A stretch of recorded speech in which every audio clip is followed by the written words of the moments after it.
Dr. Carla? Ready na ba kayo for the question and answer portion? Yes. Okay. And I guess that our candidates are ready. Ready na? Yes. All right. So let's start with Mr. STI candidate number 1. Okay, so you need to pick the card that is color orange. Okay? And I will read the question twice, and once you start to answer, the 45 minutes will start. Are you ready? Yes. Okay, ready na siya.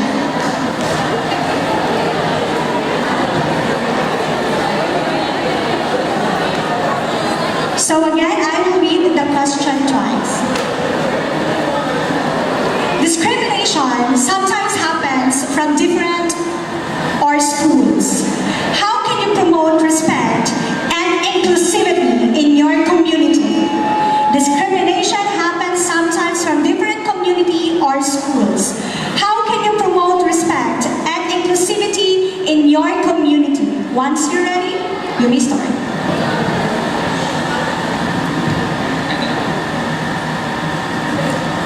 Mahalaga ang paggalang at pagiging inclusive sa community. Dahil dito, nagkakaroon tayo ng pagkakaisa at mas maayos na samahan anuman ang ating pagkakaiba. Kung magiging pantay-pantay ang pagtingin ng bawat isa at iiwasan natin ang diskriminasyon, magiging mas maayos ang ating komunidad.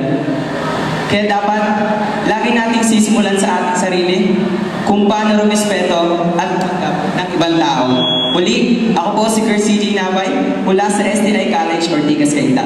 Salamat. Thank you so much, candidate number 1. Okay, so let us call on candidate number 6. Okay, candidate number 6, you need to pick your question.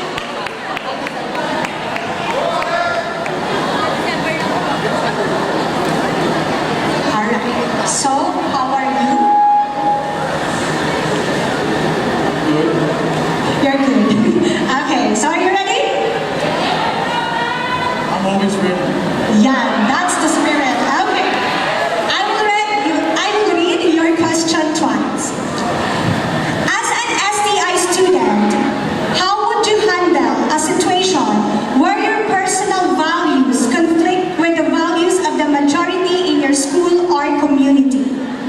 As an STI student, how would you handle a situation where your personal values conflict with the values of the majority in your school or community? Thank you for that wonderful question. My personal thoughts and values are taught by my parents. I believe in the golden rule, do not do unto others if you do not want others to do unto you. And by that guiding principle, I am not be able to step on any toe in regards to different values of anyone in our society or in our school, in our community. And lastly, I will do what's the best for me and for my family without disrespecting anyone. Muli, ako si Denny Carlo Mahadas, representing STI College in Global City. And Thank you so much, number 6. Let us now proceed to candidate number 7. You may pick your question, the orange one, okay? And give it to Chanel.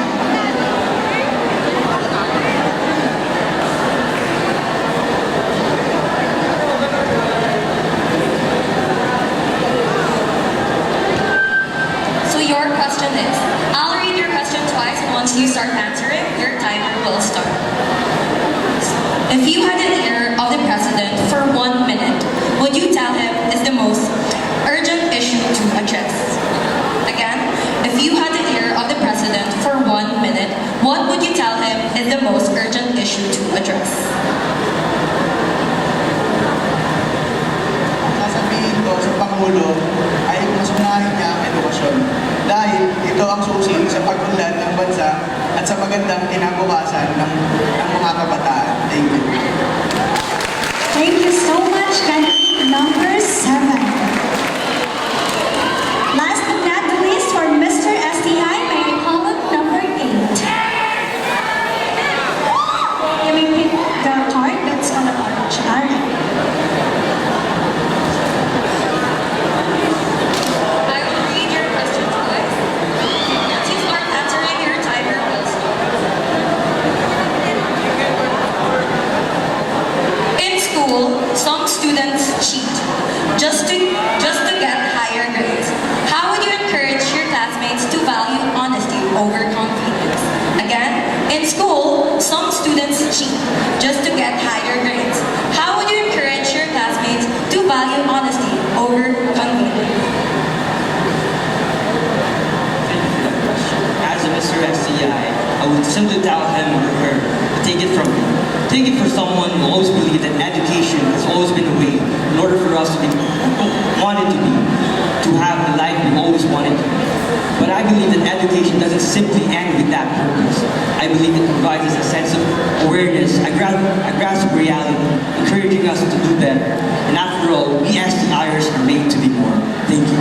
Thank you so much, candidate number 8. And that concludes the question and answer portion for Mr. STI. And now, without further ado, let's move on to the question and answer portion for Miss STI. Alright, so you may pick your question. I will read your question twice, and after that, you will be given 45 seconds to respond. Your question is, flooding remains a recurring problem in the Philippines. If you were given the chance to propose one solution to address this, what would it be? Flooding remains a recurring problem in the Philippines. If you were given the chance to propose one solution to address this, what would it be? Thank you. If I were given a chance solution for flooding, I will start with segregating trash and maintenance for the drainage, because I believe that causing floods is us humans, and discipline is the key for that. Always remember that us SCI are made to be more, and being more also means starting an action for a better community. Thank you and good afternoon. Thank you so much, candidate number 1. And now let's proceed to candidate number 4. You may pick your question.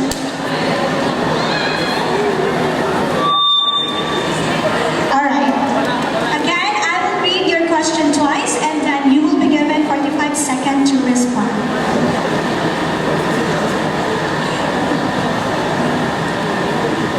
Many students and workers today experience stress, anxiety, and frustration. Yet some hesitate to seek help because of stigma. As a model student of STI, how would you inspire your community to create a more supportive environment for mental health awareness? Okay, one more time. Many students and workers today experience stress, anxiety, and frustration. Yet some hesitate to seek help because of stigma. As a role model student of STI, how would you inspire your community to create a more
change is one of the greatest problems here in the Philippines, caused by human activities that harm our earth. As an STIer, I will promote sustainability not just in our school, but in our communities. Because I believe that change begins with small actions when done consistently and through awareness campaigns, to practice proper waste management and inspire everyone to live responsibly.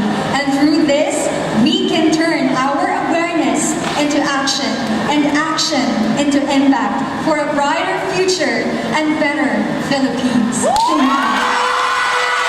Thank you so much, grade number 6. And now, last but not the least, grade number 8. Pick your question. I will read your question twice, and once you start answering, your timer will start. Young people in Nepal, especially Gen Z, are raising their voices through protest to demand justice and good governance. As a SDIer, if you were to stand before the nation today, what would you say to inspire both leaders and youth to work together for a brighter future? Again, young people in Nepal, especially Gen Z, are raising their voices through protest to demand justice and good governance. As a SDIer, if you were to stand before the nation today, what would you say to inspire both leaders and youth to work together for a brighter future? If I were to say something to the youth and the leader, I would tell them this. I would tell them that real changes happens when you listen or we listen to one another. I believe that the youth should be heard, and I believe that the leader should listen, because I believe that when we unite, we can have a brighter future. And also, we as me as an STIer, we should be knowledgeable and smart enough to choose the right leader with the hearts of passion and the ears to listen to us. That's all. Thank you. Thank you so much. Candidate number 8.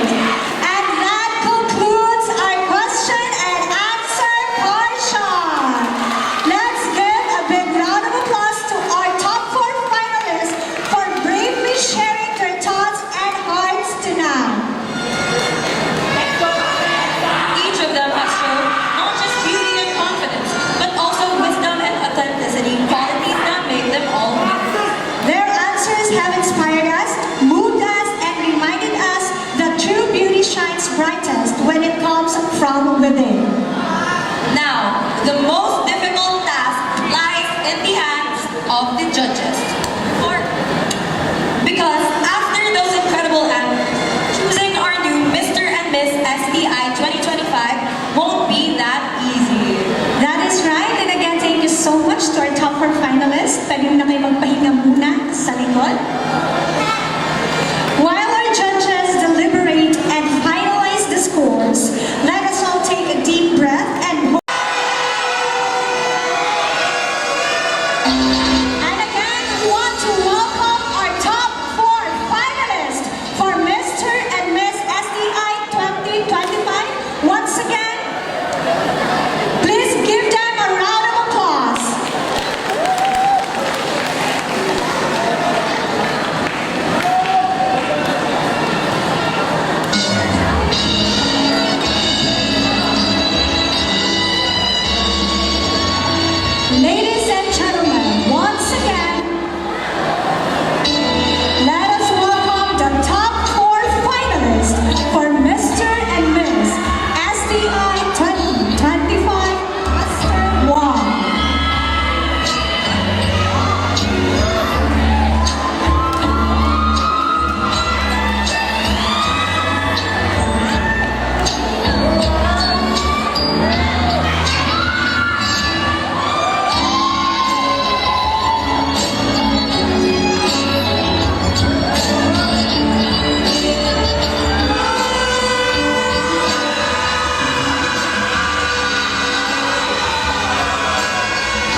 kita, how are you feeling tonight? First and foremost, I'm feeling happy. And also grateful that I made it this far. To the friends that I made along the way, maraming salamat sa inyo. Yan. Ayan, ito naman ang tanongin natin. So, may gusto ka bang pasalamatan? Of course, my branch, SCI College Tanay. Thank you so much for trusting in me and to everyone who supported me all throughout this journey. And of course, my fellow candidates, we actually manifested this moment. Backstage, nagpe-pray kami lahat na sana kaming apat ang makapasok dito.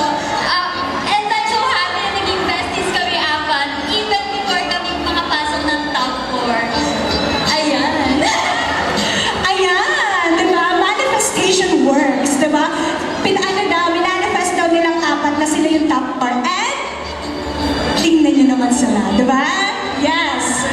Candidate number 7, I just wanna ask, can you explain in one word kung ano nafe-feel mo ngayon? Excited po.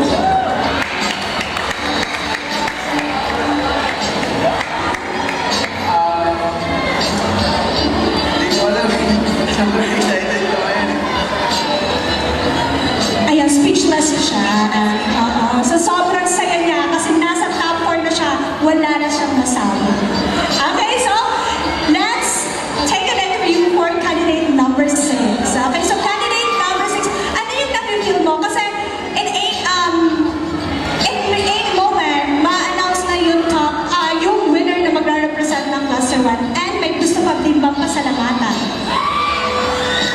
Good afternoon, everyone. I am actually feeling a little mixed emotion right now because today is my competition for cluster, and of course tomorrow is my thesis defense. So I feel like I don't have the right to celebrate. But of course, thank you to my branch, STI College Global City, for supporting me to serve Person, to my handlers, makeup artists, Miss Nini Garcia, Cassie Aldecha, and of course to our OSA, Sir Gilly, and to my Communication Society family right there, and of course my family is here, my grandmother, my sister, and of course to my family in Eastern Samar. I'm sure that my mother is watching right now. Thank you. Thank you so much. Ayun, i-manifest mo ulit na thesis defendant ka, di ba? Kasi yung manifest mo kanina na makasama ka sa top 4. Manifest mo ulit, okay? Okay, so ikaw, do you feel any pressure right now? Hello, SCI College Global! After a piece of pressure, eventually, masaya ako kasi na-meet ko yung mga representative ng ibang schools. No pressure at all. Thank you. Ayan. Okay, so thank you so much. And now, last but not the least, candidate number 8. So, ano yung nafe-feel mo right now and may gusto ka magpasalamatan? Actually, I'm really grateful na nandun ako sa top 4. I was really not expecting it. And I want to thank our branch, SDA College Pasayansa, to Ma'am Jel, to Sir Emma. Thank you very much for believing in me. And of course, the kings and queens with me right now. Thank you so much. And to my friends also. I love you all so much and I hope you're already proud of me. Of course, your STI Family Cluster 1 is proud of you all, di ba? And lastly then, to candidate number 1, how do you feel right now and if may gusto ka din pang pasalamatan? Siyempre na-feel ko po ngayon is grateful kasi nakapasok po ako sa top 4. And masaya po ako kasi nandiyan yung mga supporters ko na nag-effort. May family, yung mama, and yung papa ko, yung ate ko, yung kaibigan ng ate ko, si Sir Mike, si Sir Marky, yung mga mother moments, woo! Tapos, and yung mga nanonood sa live, kahit hindi sila nakanood ng live, thank you so much po rin po kasi nanonood kayo. And yan, good luck po sa amin lahat. Thank you so much, ladies and gentlemen. Alam mo, di mo mafe-feel na it's a competition. Kasi nga sabi nga nila, di ba, they build a friendship because of this event. So, ayun naman yung pinaka-goal, one of the goals Sa natin backstage, dito. parang close na sila lahat eh. Yes, and knowing that these ladies na dapat sila yung top 4 and andyan na sila. Naririnig ko sila kanina sa backstage. Sabi nila, di ba pinag-uusapan natin to? And now there. So, yes, STI Global, i-manifest mo din na thesis defended ka bukas. Di ba? And of course, dahil nga, nagpasalamat na yung mga candidate natin, so we would like also to say thank you so much for our sponsor, Chanel. Can you please read the sponsors? Silverworks, Exceptional Events, Estetico Manila, Boss TV, Boss Magazine PH, Topsy Burger, Coffee Crew, Buko One, Pop Productions, and Angie's Pasta. Yes, and of course, thank you so much po sa top team natin, the technical team. Hindi ko na po kayo maisa-isa dyan. Nandito po sila sa gilid. Thank you so much, Sir Erwin, Mount Georgia, Sir Carlo, and the rest of the team for our technical team and tabulating them. Thank you so much po. Masasya na kung hindi ko kayo maisa-isa dyan at hindi ko kayo nakikita. Okay, and also, as the audience, I want also to promote yung page namin ni Sir Bert Sandisnar and JP Padilla, the Vlogomanda. If you have time, you can visit our page. Yes. Hi there, Sir Bertson and Sir JP. And of course, I would like to also to say thank you to Ma'am Angelique Pardo for my makeup, Alexa Imbudo for my accessories, and for my dress, Catherine Yeva. Thank you so much for making me gorgeous today. Ayan na aga yung results. Meron na ba? Finally, kasi wala na akong admin.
I will be now announcing our first runner-up.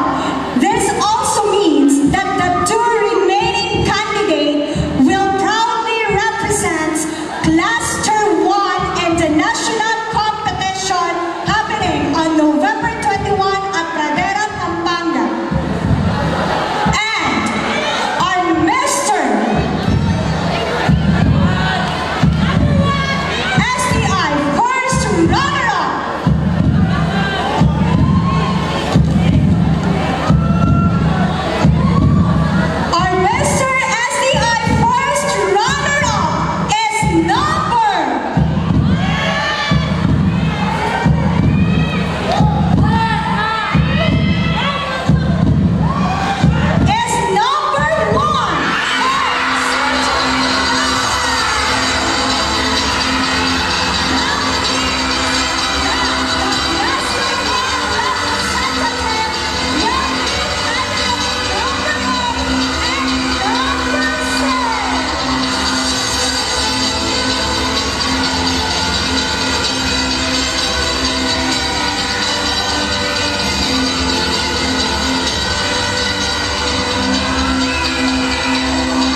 less about yourself.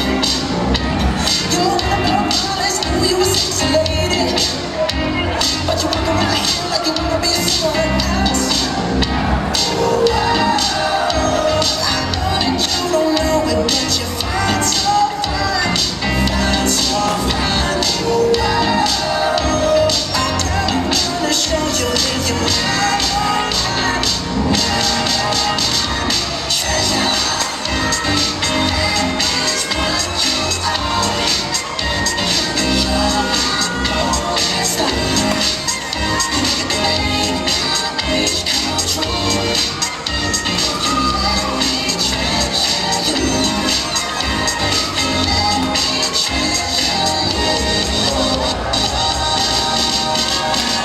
Pretty girl, you should be fine. You should run so everything I see in my dreams, I wanna say that to you, baby, it's true. I know that you don't know it, but you find so fine, find so fine.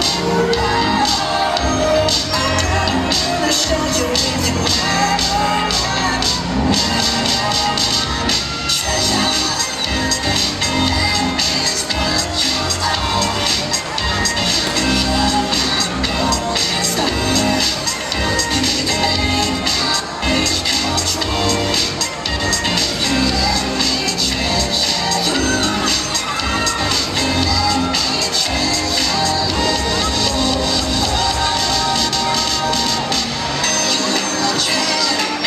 You are my treasure. You are my treasure. Yeah, you are my treasure.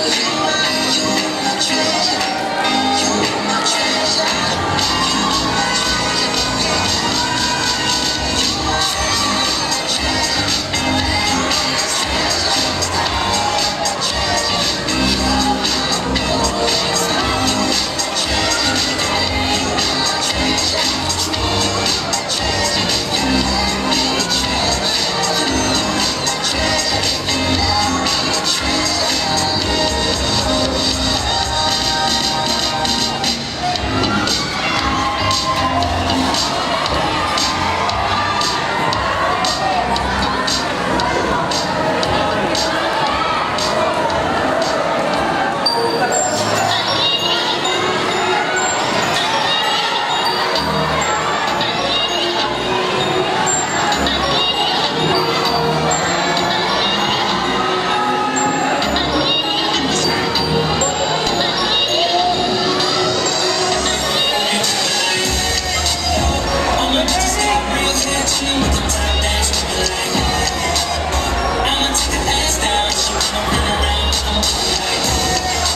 I'm the black bitchy bitch with the roof missing. If it don't make dollars, don't make sense. See, wake up like I gotta get it in.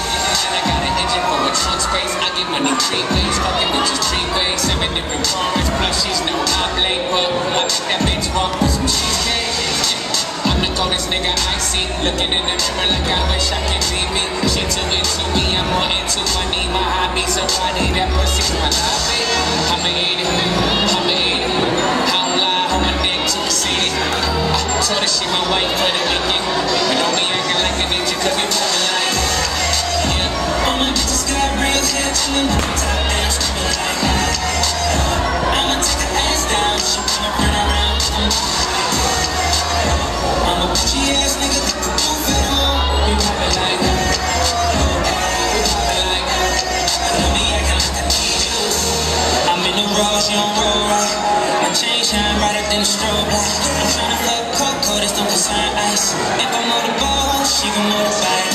A nigga ain't worried about nothing. Rehabilitation, just ain't me worried about fucking. Money decision making, only worried about stunning. She worried about